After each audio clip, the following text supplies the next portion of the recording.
5 सितंबर 2017 पानीपत के GT road पर स्थित गौशाला मंदिर में उस दिन शाम का समय था और धीरे धीरे अंधेरा भी होने लगा था और मंदिर के द्वार को भी बंद करने का समय हो गया था।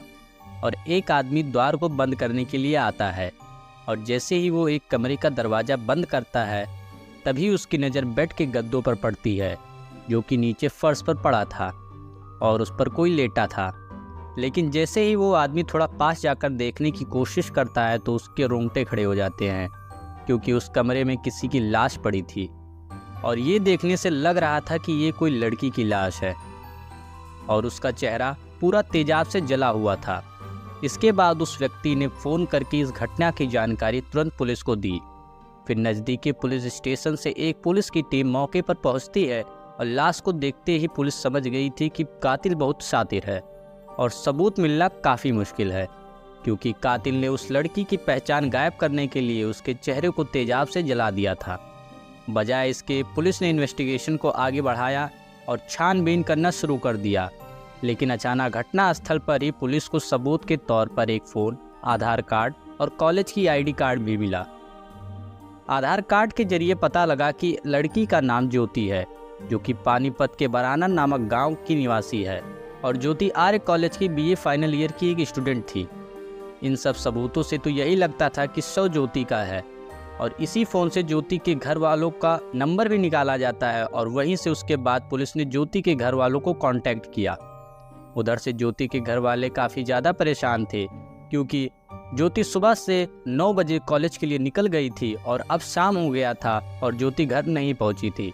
उसके बाद जब पुलिस ने ज्योति के घर वालों को फ़ोन किया तो ज्योति के घर वालों में से किसी एक ने पुलिस से बात की और पुलिस ने बताया कि गौशाला मंदिर में किसी लड़की का शव मिला है और वहीं बगल में पड़े आईडी कार्ड पर उसका नाम ज्योति लिखा है। ये सुनते ही ज्योति के घर वाले सदमे में चले गए और तुरंत पुलिस के बताई हुई जगह पर पहुंच गए। और जब रामपाल ने कमरे में पड़े शव को देखा तो वो फूट फूट कर रोने लगे क्योंकि वो शव उनकी बेटी का था। शव की पहचान ना हो सके इसलिए कातिल ने उसके चेहरे को तेजाब से जला दिया था। चूँकि चेहरे से तो पहचान नहीं हो पा रही थी लेकिन कपड़ों से और घटना स्थल के मिले प्रूफ से ये तो पक्का हो गया था कि ये शव ज्योति का है। पहचान होने के बाद ज्योति को हॉस्पिटल भेज दिया जाता है और फिर पानीपत के चांदनी बाग पुलिस स्टेशन में ज्योति की हत्या का केस दर्ज करवाया जाता है। फिर अगले दिन 6 सितंबर को शव के पोस्टमार्टम के लिए हॉस्पिटल भेज दिया जाता है। फिर उसके बाद पुलिस ने इस केस की इन्वेस्टिगेशन शुरू करना जारी कर दी जाती है और पोस्टमार्टम के बाद पुलिस ने शव को परिवार को सौंप दिया जाता है और फिर ज्योति का अंतिम संस्कार भी हो जाता है। फिर जब इसकी खबर राष्ट्रीय महिला आयोग की सदस्य रेखा शर्मा को पता लगा तो वो तुरंत घटना स्थल पर पहुंच जाती हैं। फिर उसके बाद वो पुलिस अधिकारियों से भी मिलती हैं और फिर परिवार वालों से भी। और उन्होंने परिवार वालों से बोला कि पुलिस ने हत्यारों को पकड़ने के लिए 48 घंटे का समय लिया है क्योंकि हत्या में तेजाब का इस्तेमाल किया गया था। चूँकि तेजाब बेचने पर प्रतिबंध है तो ये भी एक चर्चा का विषय बन गया था कि तेजाब आया कहाँ से। और फिर अगले दिन पुलिस ने ज्योति के फ़ोन नंबर का कॉल डिटेल निकलवाया तो पता चला उसके नंबर पर अंतिम कॉल अटाला के रहने वाले राजेंद्र के बेटे कृष्ण ने किया था। कॉल डिटेल देखकर पुलिस भी अचंभित हो गई थी क्योंकि इन दोनों के बीच में लगभग 14 से 15 हज़ार सेकंड बात हुई थी। इसके बाद पुलिस ज्योति के घर पहुंचती है और उनके पिता रामपाल से ज्योति और कृष्ण के संबंध के बारे में पूछती है। उसके बाद रामपाल ने पुलिस को जवाब देते हुए कहा कि कृष्ण ज्योति के कॉलेज आता जाता रहता था और ज्योति भी कृष्ण को अच्छी तरीके से जानती थी और वो एक बहुत अच्छे दोस्त थे। लेकिन पुलिस को ये जानकर काफ़ी हैरानी हुई क्योंकि कृष्ण ज्योति के घर पर भी आता जाता रहता था और वो ज्योति का एक अच्छा दोस्त भी था। फिर भी इस हत्या के बाद कृष्ण एक भी बार ज्योति के घर नहीं आया। पुलिस को लग रहा था कि कहीं ऐसा तो नहीं है कि कृष्ण ने ही ज्योति की हत्या की हो और फिर फरार हो गया हो। और फिर जब पुलिस को उस पर शक हुआ तो जांच करने के लिए पुलिस कृष्ण के घर पहुंची। उसके घर पहुंचने के बाद पुलिस को ये पता लगा कि 5 सितंबर से ही वह 1,35,000 रुपये लेकर घर से फरार है। और ये सुनने के बाद पुलिस का शक अब यकीन में बदल गया था कि ज्योति की हत्या में कृष्ण का ही हाथ है। घर वालों से पता चला कि कृष्ण के घर वाले भैंसों के खरीदने और बेचने का कारोबार से पैसा कमाते हैं और वो पैसा इसी व्यापार का था जिन्हें कृष्ण लेकर फरार हुआ था। इसके बाद पुलिस को पता लगता है कि उस दिन कृष्ण के साथ जो लड़की थी वह सिमरन दुबे थी इसके बाद पुलिस ने उन दोनों की तस्वीरें अखबार में छपवा दी और उनके बारे में बताने वाले को इनाम घोषित कर दिया। पुलिस कृष्ण और सिमरन दुबे की तलाश में जी जान से जुट गई, लेकिन तभी सिमरन के पिता पुलिस स्टेशन में पहुंचे और फिर उन्होंने कृष्ण के खिलाफ सिमरन के अपहरण की रिपोर्ट दर्ज करवाई। उनका कहना था उनकी बेटी के ऊपर जो चरित्रहीन होने का लांछन लगा है वह सरासर गलत है, क्योंकि सिमरन ऐसी घिनौनी हरकत कभी नहीं कर सकती। बल्कि उनका तो यह भी कहना था कि उस दिन कमरे में जो शव मिला था वह ज्योति का नहीं बल्कि सिमरन का था, लेकिन वहाँ कोई भी उनकी बात को मानने को तैयार ही नहीं था।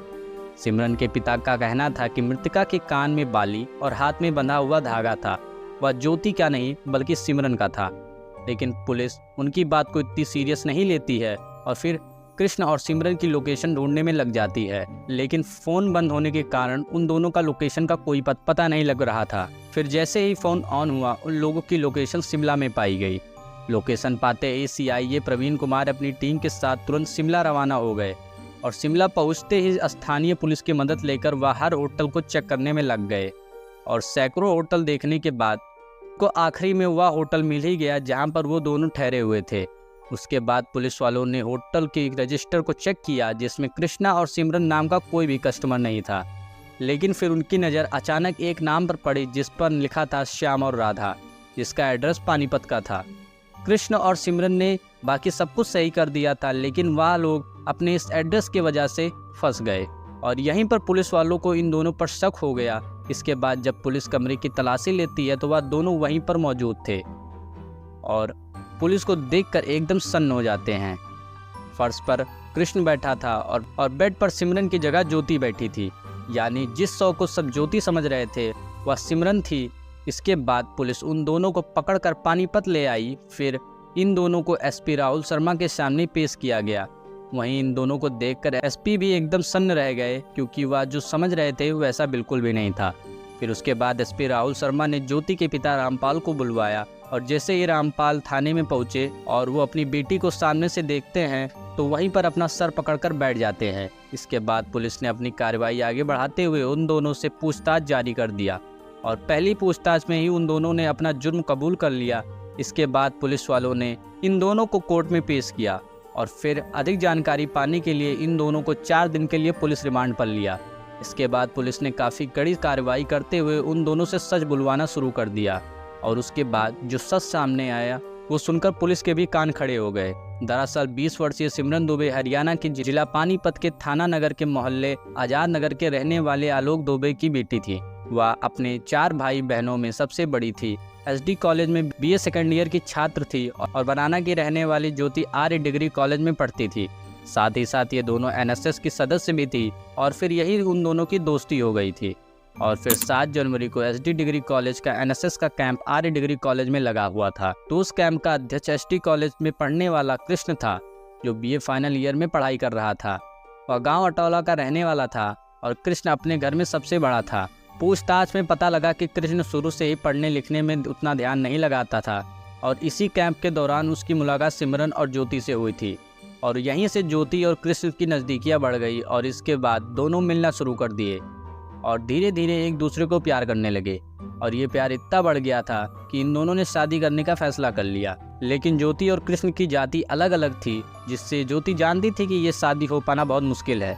फिर कृष्ण ने ज्योति को भाग चलने को बोलता है, लेकिन ज्योति ने मना कर दिया, जिस पर दोनों ने एक तरकीब सोची कि क्यों ना हम दोनों के सेम हाइट वाले 2 लोग की हत्या कर दें और उनके चेहरे को तेजाब से झुलसा दें, जिससे घर वाले पहचान ना पाएं और फिर उसके बाद हम अपने कपड़े उनको पहना देंगे और अपना ID कार्ड, फ़ोन सब वहीं रख देंगे। क्योंकि सिमरन ज्योति की ही सेम हाइट की थी और ज्योति जहाँ भी उसको बुलाती थी वो वहाँ पर चली जाती थी। तो इसी सोच के साथ दोनों ने एक प्लान बनाया कि क्यों ना हम सिमरन को मार के उसका चेहरा तेजाब से झुलसा दें। और अब कृष्ण को अपने हाइट के लड़के को ढूंढना था, जो कि कृष्ण के लिए कोई बड़ी बात नहीं थी। अब दूसरी तरफ 5 सितंबर को दोनों ने ज्योति को पानीपत के GT रोड पर स्थित गौशाला के कमरे में नाटक के रिहर्सल के बहाने उसे बुलाया। इसके बाद कृष्ण ने BSc फाइनल ईयर के छात्र घड़ी छाजू के रहने वाले मंजीत को कैंप के बहाने उस जगह पर बुलाया और उससे बोला कि आर्मी के अधिकारी भी वहां पर आएंगे। लेकिन सौभाग्य से मंजीत ने रीअपियर का फॉर्म भरने की बात कहकर कॉलेज से वापस चला गया था। लेकिन जब वह दोबारा गौशाला के कमरे में पहुंचा तब तक दरवाज़ा बंद हो चुका था और सिमरन की हत्या हो चुकी थी। यानी मंजीत की तो जान बच चुकी थी, लेकिन सिमरन की जान नहीं बच पाई थी। जब सिमरन गौशाला मंदिर में पहुंची तो वहां पर पहले से ही ज्योति और कृष्ण मौजूद थे। इधर कृष्ण सिमरन से पहले पहुंचते ही कोल्ड ड्रिंक, नींद की गोलियां और तेजाब की व्यवस्था कर रखी थी। फिर कृष्ण ने नींद की गोलियां कोल्ड ड्रिंक में मिलाकर सिमरन को पीने के लिए दिया, जिस पर सिमरन ने बोला कि तुम लोग भी पियो, लेकिन ये दोनों आराम से ये बोलकर बच निकलते हैं कि मैंने अभी अभी पी है। कोल्ड ड्रिंक पीने के बाद सिमरन फर्श पर लेट गई। फिर उसके बाद ज्योति ने उसके दोनों पैर पकड़े और कृष्ण ने बड़ी बेरहमी से उसका गला घोंट दिया। फिर उसके बाद ज्योति ने अपने कपड़े उसको पहनाए और फिर तेजाब से उसका चेहरा बुरे तरीके से झुलसा दिया और फिर अपना आईडी कार्ड और अपना फ़ोन सिमरन के पास छोड़ दिया, जिससे लोग को ये पहचानने में आसानी हो कि ये शव सिमरन का नहीं बल्कि ज्योति का है। फिर उसके बाद ज्योति और कृष्ण ने ऑटो पकड़ा और सीधा पानीपत स्टेशन पर पहुंच गए, लेकिन वहां पर कोई ट्रेन नहीं थी, जिसके वजह से दोनों बस स्टैंड पर चले गए। फिर वहां से चंडीगढ़ की बस पकड़कर दोनों जीरकपुर पहुंच गए और फिर वहीं से अगले दिन जब ज्योति की हत्या की खबर अखबार में छपी तो वह दोनों निश्चिंत हो गए थे कि अब शक सिमरन के ऊपर जाएगा। फिर पुलिस ने आधे घंटे की मेहनत के बाद से उन दोनों को एक कमरे से कृष्ण और ज्योति को पकड़ लिया। ज्योति के जिंदा होने के बाद सिमरन के घर वाले अपनी बेटी की हत्या की गम में डूब गए। हालांकि सिमरन के पिता आलोक दुबे ने पहले से ही यह दावा किया था कि मरने वाली ज्योति नहीं बल्कि उनकी बेटी सिमरन है। ज्योति के जिंदा बरामद होने के बाद पुलिस ने आलोक दुबे और उनकी पत्नी उषा दुबे को हरियाणा के मधुबन फॉरेंसिक लैब में डीएनए टेस्ट करवाने के लिए भेजती है और फिर उन दोनों का सैंपल लिया जाता है। दूसरी तरफ इधर ज्योति के घर वालों ने सिमरन के शव का ज्योति के शव समझकर अंतिम संस्कार भी कर दिया था। वहीं पोस्टमार्टम के दौरान डॉक्टर हमेशा शव का थोड़ा सैंपल रख लेते हैं कि आगे कार्रवाई में काम आए, और वैसा ही यहाँ पर भी सिमरन के शव के साथ हुआ था और डॉक्टर ने भी सिमरन के शव का भी कुछ सैंपल रख लिया था और फिर डीएनए मिलान के बाद ये कंफर्म हो गया था कि वह शव ज्योति का नहीं बल्कि सिमरन का ही है। और जो कृष्ण और ज्योति ने रॉयल होटल में श्याम और राधा नाम का जो फर्जी आधार कार्ड जमा करवाया था, तो उसी पर पुलिस ने कृष्ण से उस फर्जी आधार कार्ड के बारे में पूछताछ किया। उसके बाद कृष्ण ने बताया कि वह आधार कार्ड उसके दोस्त देव कपूर ने जयपुर से बनवाए थे और इसके बाद पुलिस ने देव कपूर को भी अरेस्ट कर लिया। फिर इसके बाद पुलिस ने ज्योति और कृष्ण को आगे कोर्ट में पेश किया और उन्हें जेल भेज दिया। और साल 2020 ट्रायल के दौरान कृष्ण की जेल में ही टीबी की बीमारी की वजह से मौत हो गई और इसके बाद 26 लोगों की गवाही हुई। इसके बाद कोर्ट ने 28 मार्च 2023 को ज्योति को दोषी मानते हुए 70,000 जुर्माना और उम्र कैद की सजा सुनाई। फिर इस फैसले के बाद सिमरन की मां उषा दुबे ने एक राहत भरी सांस ली और यह बोला कि आज मेरी बेटी के कातिलों को सजा मिल चुकी है, उसके साथ जो विश्वासघात हुआ उसकी सजा उन लोगों को मिल चुकी है। तो ये था दोस्तों वो केस जो कि दोस्ती के नाम पर एक कलंक का विषय बन गया था। तो दोस्तों आज की वीडियो में हमने ये जान लिया कि किसी पर भी बड़ी आसानी से विश्वास नहीं करना चाहिए। तो दोस्तों अगर आपको ये वीडियो पसंद आया हो तो वीडियो को लाइक, शेयर और चैनल को सब्सक्राइब जरूर करें। मिलते हैं नेक्स्ट वीडियो में।